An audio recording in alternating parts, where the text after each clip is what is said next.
ये स्टोरी तब शुरू होती है जब मैं अपने घर से गुस्से में बड़बड़ाकर निकल आया था। मैं अपने बस स्टैंड की तरफ आगे बढ़ने लगा और मन ही मन ये बड़बड़ा रहा था कि पता नहीं कितने पैसे छुपा के रखे हैं, लेकिन मेरे लिए एक बाइक नहीं ले सकते हैं पिताजी। मैं अब मैं यहाँ से चला जाऊँगा तभी वापस आऊँगा जब तक मैं खुद के पैसों से एक बाइक नहीं खरीद लेता।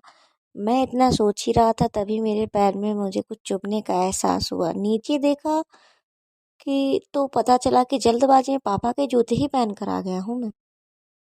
उन जूतों में कीलें उभरी हुई थी जो मेरे पैर में बार बार घाव कर रही थी, लेकिन उस समय गुस्सा इतना ज़्यादा था तो मैं बड़बड़ाते हुए बस आगे बढ़ ही गया। अचानक मुझे याद आया कि पापा का पर्स भी तो साथ लेकर आया हूँ। मेरे खुरापाती दिमाग में एक ख्याल आया, क्यों ना आज पापा का पर्स चेक किया जाए। आज तक जिसे उन्होंने किसी के हाथ तक नहीं लगाने दिया था। पता नहीं कौन सा खजाना छुपा के रखा है इस पर्स में जो किसी को हाथ नहीं लगाने देते थे। जब मैंने पापा का वह पुराना पर्स खोलकर देखा तो उसमें पैसे तो नहीं मिले, लेकिन पैसों की जगह एक छोटी सी डायरी दिखाई पड़ी मुझे।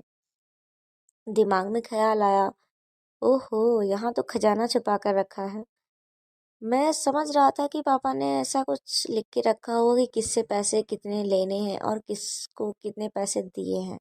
मैं तब गलत साबित हुआ जब मैंने एक छोटी सी डायरी का पहला पन्ना खोलकर देखा तो वहां पर जो लिखा था वो थोड़ा सा सीरियस कर देने वाला था। डायरी में जो भी लिखा था उसे पढ़ने के बाद मेरे चेहरे पर जो एक्सप्रेशन थे वो मानो गायब हो चुके थे, क्योंकि डायरी में ऐसा कुछ था ही नहीं जैसा मैं सोच रहा था।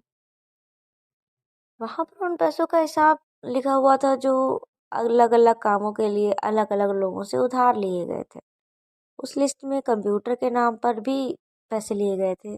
कुछ लिखा था ऐसे, 50,000 रुपये बेटे के कंप्यूटर के लिए। ये वही कंप्यूटर था जिसे मैं आज तक यूज़ कर रहा हूँ, लेकिन मुझे पता नहीं था उस कंप्यूटर को खरीदने के लिए पैसे कहाँ से आए थे। लेकिन आज पता चल रहा था कि वह पैसे किससे और कब लिए गए थे। मुझे आज भी याद है जब पहली बार मैंने कैमरे के लिए जिद की थी ना, तो मेरे पापा ने मुझे 2 हफ्ते के बाद मेरे बर्थडे पर ला के दिया था वो कैमरा, जिसे देख कर मैं बहुत खुश हुआ था। और मुझसे भी कहीं ज़्यादा खुश अगर कोई था ना तो वो थे पापा। अब मेरे चेहरे से गुस्सा एकदम गायब हो चुका था। जब मैंने विश का पहला पन्ना पढ़ा तो वहाँ कुछ विशेष लिखी थी अजीब सी। जो जिसमें पहली विश थी वो था अच्छे जूते पहनना। ये बात मेरे दिमाग से बाहर थी कि मैं समझ नहीं पाया कि उसमें क्या कहने की कोशिश की गई है। तभी मेरा पैर अचानक सड़क पर भरे हुए पानी पर जा पड़ा और तभी मेरे पाँव में कुछ गीलापन महसूस हुआ मुझे। जब मैंने जूता उतार के देखा तो उसका ताला टूटा हुआ था और यह देखकर मुझे डायरी में लिखी हुई बात याद आई और मैं समझ गया कि उस डायरी में क्या लिखा गया था। तभी मुझे माँ की कई बातें भी याद आ रही थी, कि जैसे माँ जब कहा करती थी पापा से, अब तो जूते ले लीजिए पुराने हो गए हैं, तो पापा अक्सर यह कहकर टाल दिया करते थे, जूते अभी और चलेंगे, कुछ दिन पहले ही तो लिए थे। मुझे आज समझ आ रहा था कि कितने दिन और चलेंगे। साथ ही साथ यह भी समझ आ रहा था कि पापा का पर्स छुपाकर क्यों रखा जाता था। तभी उस डायरी को पढ़ते हुए बस स्टैंड पर पड़ी एक बेंच पर आकर बैठ गया मैं। अचानक उस डायरी का आखिरी पन्ना बचा। जब मैंने देखा उस आखिरी पन्ने को, तो उस पन्ने में को जब मैं पलट रहा था तो वहाँ कल की डेट भी लिखी हुई थी। तारीख के नीचे लिखा हुआ था मोटरसाइकिल के लिए पैसा। अब मेरा दिमाग सन्न रह गया था और मेरे मन में कोई सिकला सिकवा बचा ही नहीं था। जैसे बस मेरी आंखों से आंसू बहते जा रहे थे। मुझे आज तक नहीं पता था तब मैं क्यों रो रहा था। जब मैं जल्दी से घर की तरफ भागा, लेकिन जूतों की वह कील गाँव पैर में मेरे इतना घाव बना चुकी थी, वो कामयाब हो चुकी थी मुझे घाव देने में।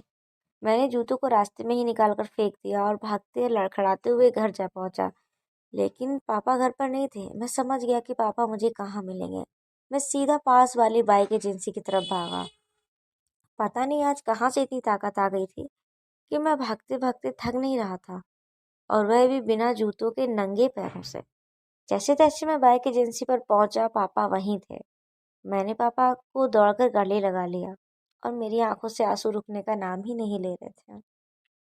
पापा को समझ नहीं आ रहा था कि ये क्या हो रहा है, मैं क्यों रो रहा था वो नहीं जानते थे। मैंने पापा से कहा मुझे नहीं चाहिए मोटरसाइकिल, प्लीज़ आप अपने लिए जूते ले लीजिए। अब मैं आज से जो भी करूँगा अपनी मेहनत के बलबूते से करूँगा और मैं पढ़कर करूँगा। दोस्तों बस इतनी सी थी आज की कहानी। वीडियो अच्छा लगा हो, कहानी अच्छी लगी हो तो शेयर करें, लाइक करें और मेरे चैनल को सब्सक्राइब करें ऐसी ही इमोशनल और मोटिवेशनल वीडियोस को देखने के लिए। Thank you.